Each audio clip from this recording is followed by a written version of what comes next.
اور آپ کو جان کے تعجب ہوگا کہ جو تاریخ اسلام ہے، یہ جو لکھی گئی ہے، جو لٹریچر ہے ہسٹری کا، اسلامک ہسٹری کا، وہ بنی امیہ کے دور میں لکھا گیا، اور جو حدیثیں لکھی گئی ہوں بنی عباس کے دور میں لکھی گئی۔ اس لیے ہمارے یہاں وہ تاریخیں جو پائی جاتی ہوں، تاریخوں میں آپ دیکھیں کہ کس کو کیا کیا لکھ دیا گیا، یہ تاریخی جو ہے کمزوریاں ہیں۔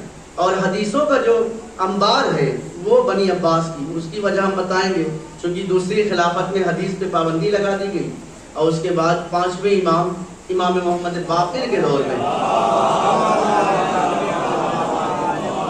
یہ پابندی فاؤنڈیشن ہٹائی گئی، اور اس وقت کا جو بادشاہ تھا وہ عمر ابن عبدالعزیز تھا، اور جب لگائی گئی تھی تو اسی کے ہم نام والی حکومت میں لگائی گئی تھی۔ اسی لیے جو ہے یہ حدیث بندی کا جو پیریڈ بتایا جاتا ہے بین العمرین، یہ تاریخ ہے، یعنی دو کے بیچ کے جتنا بھی جو ہے وقفہ ہے، اس میں حدیث نقل کرنے میں پابندی تھی۔ اچھا، حدیث پہ پابندی تھی تو یہ حدیث اس زمانے میں نہیں ملتی، لوگ نہیں لکھتے تھے۔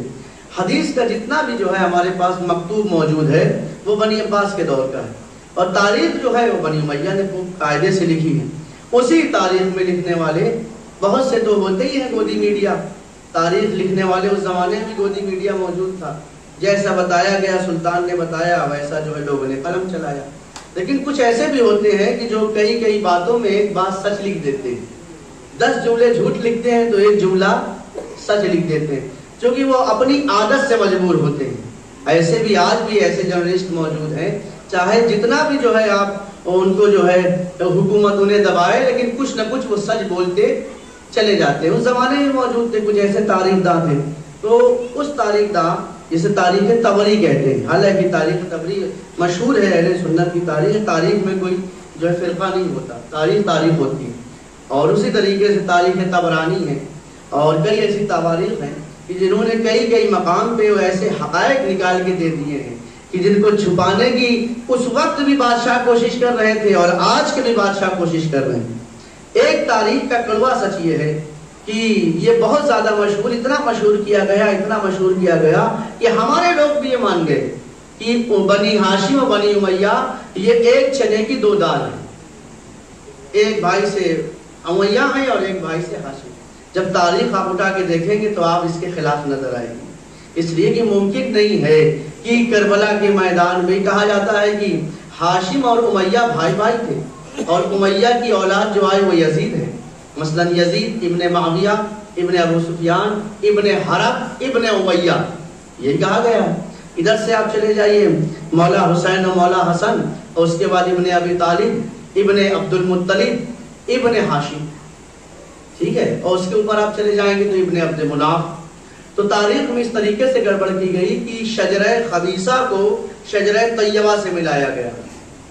ایک ہے شجرہ خبیثہ جو یزید کا شجرہ ہے، ایک ہے شجرہ طیبہ جو مولا حسین کا شجرہ ہے، اور الطیب والخبیث لا یستویان، طیب اور خبیث کبھی برابر نہیں ہو سکتے۔ ایک شجرہ طیبہ ہے جو جناب ابراہیم سے مل رہا ہے کہ عبد مناف کے اوپر آپ چلے جائیں گے تو قصہ ہے، اس کے بعد جو ہے غالب ہے، اور اس کے اوپر نظر ہے، پھر کنانہ سلسلہ آگے بڑھتے ہوئے عدنان ابن اسحاق ابن ابراہیم خلیل اللہ، یہ پورا شجرہ ہے۔ تو ان لوگوں نے یہ کام کیا کہ اپنے خبیث شجرے کو کہاں سے ملایا؟ کہا جناب ابراہیم سے ملایا، اور اس زمانے میں ملانا بہت مشکل نہیں تھا۔ ہوا یہ کہ اللہ نے جناب عبد مناف کے یہاں 2 بیٹے دیے، غور کریے گا، جناب عبد مناف ان کے یہاں 2 بیٹے ہوئے، ایک کا نام تھا ہاشم جنہیں عمر نام تھا، بعد میں ہاشم ان کا لقب پڑا، اور ایک کا نام تھا عبد الشمس۔ جناب ہاشم یہ مکے میں رہنے لگے، اور یہ ان کی پوری ہسٹری ہے، مکے میں ہی جناب ہاشم نے بسایا، اور عبد الشمس جو تھے یہ چلے گئے شام، اس وقت کا جو دمشق کا علاقہ تھا۔ جناب ہاشم کے یہاں بیٹا ہوا کہ جنہیں عبد المطلب کہا جاتا ہے، غور سے سنیے گا، اور ادھر عبد الشمس کے یہاں کوئی بیٹا نہیں ہوا، وہ لاولد تھی۔ یہ تاریخ لکھتی ہے کہ وہ لاولد تھے۔ اب انہوں نے ایک غلام پالا، اس غلام کا نام تھا امیہ، یہ تاریخ کی حقیقت ہے۔ ایک غلام پایا جناب عبد الشمس نے جس کا نام تھا امیہ۔ امیہ کے معنی ہی جو ہے غلام اور کنیز کے ہوتے ہیں، ہم جب نماز میت پڑھتے ہیں کہتے ہیں اللہم ھذا عبدک و ابن عبدک و ابن امتی. اما کے معنی ہوتے ہیں کنیز کے. امیہ کے معنی اگر اس کو تصغیر میں لے جائیں عربی گرامر میں تو تصغیر اس کی بنتی ہے, اور تصغیر جب ہم بنائیں گے کسی چیز کو چھوٹا کر دینا, تو امیہ کے معنی بنتے ہیں چھوٹی کنیز یا سستی کنیز. اب یہ اس کے معنی ہی کنیز و غلام کے. تو عبد الشمس کے یہاں کوئی اولاد نہ تھی, لیکن جو ہے جناب عبد الشمس نے جس انسان کو پالا اور اسے غلام لے کر خریدا وہ غلام تھا امیہ. اب ہوا یہ کہ یہ عداوت کیسے ہو گئی جناب ہاشم سے. امیہ غلام تھا اور بعد میں اس کو لکھ دیا گیا کہ یہ امیہ عبد الشمس کا بیٹا تھا. یہ ہے تاریخ کی کڑواہٹ. جو امیہ غلام تھا اسے عبد الشمس کا, اچھا عبد الشمس اگر بیٹا لکھ دیا گیا تو آپ نہیں سمجھے, بات چھوٹی سی ہے لیکن حدیث کو طیب سے ملا دیا گیا. عبد الشمس کا غلام اور ہوتا ہے, اگر آپ نے بیٹا لکھ دیا تو اس کا مطلب یہ کہ سلسلہ آپ جا کے رکے گا جناب ابراہیم خلیل اللہ تک, اور ابراہیم خلیل اللہ تک سلسلہ جا کے رکے گا تو پھر وہی شجرہ امیر المومنین کا ہے, وہی شجرہ امیر المومنین کے ساتھ ان کے بیٹوں کا ہے, وہی شجرہ ہمارے 12 اماموں کا ہے, اور وہی شجرہ ہمارے نبی حضرت محمد مصطفیٰ صلی اللہ علیہ وسلم. اچھا یہ تاریخ ہم پڑھ کے چلے جائیں اور آپ کہیں کہ ہاں چونکہ مولانا جو ہے اس لیے پڑھ کے چلے گئے چونکہ جو ہے انہوں نے کہیں کچھ پڑھ لیا ہوگا. ایک مشہور تو یہی ہے کہ امیہ اور ہاشم بھائی بھائی تھے اور امیہ عبد الشمس کے بیٹے تھے, یہی تو مشہور ہے. اور مولانا نے کہیں کوئی روایت دیکھ لی ہوگی اور یزید سے عداوت ہے, مولائی آدمی ہے, لہذا ہو سکتا ہو جذبات میں پڑھ دیا ہو. لیکن مسئلہ کہ میں پڑھ دوں اور میں کہہ دوں امیہ کو غلام زادہ, غور کریے گا, میں اگر یزید کو یا اولاد یزید کو یا یزید کے باپ معاویہ یا ابو سفیان کو غلاموں کی اولاد کہہ دوں تو آپ یہی کہیں گے کہ ان کے جذبات ہیں, ہو سکتا ہے کہ انہوں نے اپنی طرف سے کہہ دیا ہو. لیکن تاریخ گواہ ہے 3 ایسے مقام ہے کہ جہاں معصوم کی زبان سے ان شجرے کے لیے غلام زادے کا لفظ نکلا ہے.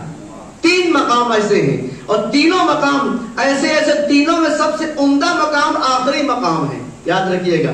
3 مقام ایسے. امیہ یہ حقیقت میں عبد الشمس کا غلام تھا, اور غلام ہونے کی وجہ سے عبد الشمس کی ساری جائیداد کسی کے ہاتھوں میں آ گئی. اچھا شروع میں حسد اس طریقے سے پیدا ہوا جناب ہاشم سے, یہ ہاشم ہے بھائی.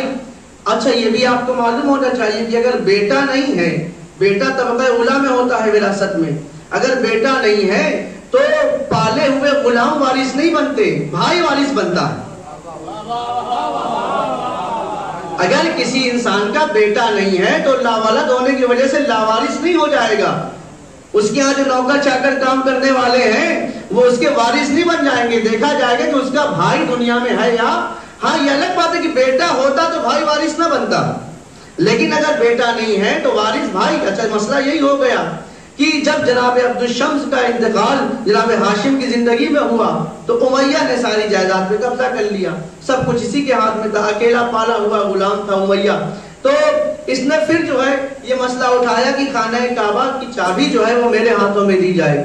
اچھا اس کی وجہ یہ تھی کہ جناب عبد الشمس بڑے تھے, حالانکہ جڑوا تھے دونوں, یہ بھی تاریخ لکھتی ہے. عبد الشمس و جناب ہاشم جڑوا تھے, لیکن چونکہ وہ چند لمحوں کی ان کے اندر بزرگی تھی اور وہ بڑے تھے, چاہے 10 منٹ بڑے ہوں چاہے جو ہے 10 سیکنڈ بڑے ہوں, لیکن تاریخ یہی لکھتی ہے کہ وہ بڑے تھے, اکبر تھے.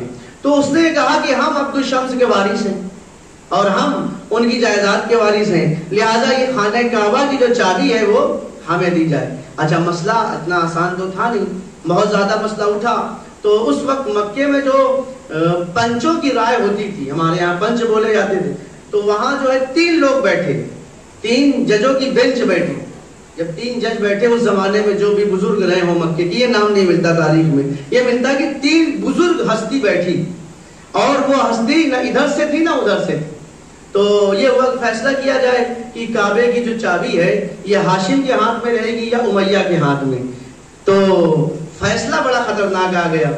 فیصلہ یہ آیا کہ چابی بھی ہاشم کے ہاتھ میں رہے گی, اور چونکہ امیہ غلام زادہ ہے, غور کریے گا, خریدا ہوا غلام ہے, اور اس کی نسلیں جو ہوں گی وہ غلام زادہ کہلائیں گی، لہذا غلام زادوں کے ہاتھ میں اگر چابی چلی جائے گی تو یہ خانہ خدا کی توہین ہو جائے گی۔ لہذا ان پنچوں نے یہ مشورہ کیا کہ چونکہ امیہ نے جناب ہاشم کو اذیت دی ہے اور وراثت ہڑپی ہے، اچھا اس زمانے کی عدالت بھی بڑی اچھی عدالت ہوتی تھی، اور یہ کہا کہ چونکہ وراثت ہڑپی ہے، غصب کیا ہے، لہذا 100 اونٹ امیہ ہاشم کو ادا کرے، جو بھی عبد الشمس کی وراثت میں آئے ہو تو باقی سب لے جائے لیکن 100 اونٹ ہاشم کو دے، اور 12 سال تک یہ جلا وطن ہے مکے سے، 12 سال تک امیہ یہ مکے کے اندر داخل نہیں، یہ تاریخ کے حقائق ہیں، 12 سال تک امیہ مکے کے اندر داخل نہیں ہو سکتا، اور 100 اونٹ وہ ہاشم کو دے گا۔ اچھا یہ 100 اونٹ تو الگ ہے، مال کا الگ نقصان، عزت الگ چلی گئی، اس کے علاوہ خانہ کعبہ کی چابی وہ الگ، ٹرپل اٹیک ہوا امیہ کے اوپر، غور کریے گا، 13 اٹیک، اور یہ سارا فیصلہ پنچوں کی رائے سے ہوا، ماننا ضروری تھا، مان لیا گیا۔ یہی سے امیہ کے دل میں حسد شروع ہو گیا ہاشم کے لیے، غور کریے گا۔ اچھا یہ ہے مسئلہ۔ اچھا تاریخ نے بہت چھپایا کہ امیہ جو ہے وہ عبد الشمس کا بیٹا تھا، عبد الشمس کا بیٹا تھا، لوگوں نے لکھا بھی، کئی لوگوں نے مانا بھی، کئی اپنوں نے بھی سرسری طور سے لکھ کے گزر گئے، تحقیق نہ کی، لیکن جب تبری کو دیکھے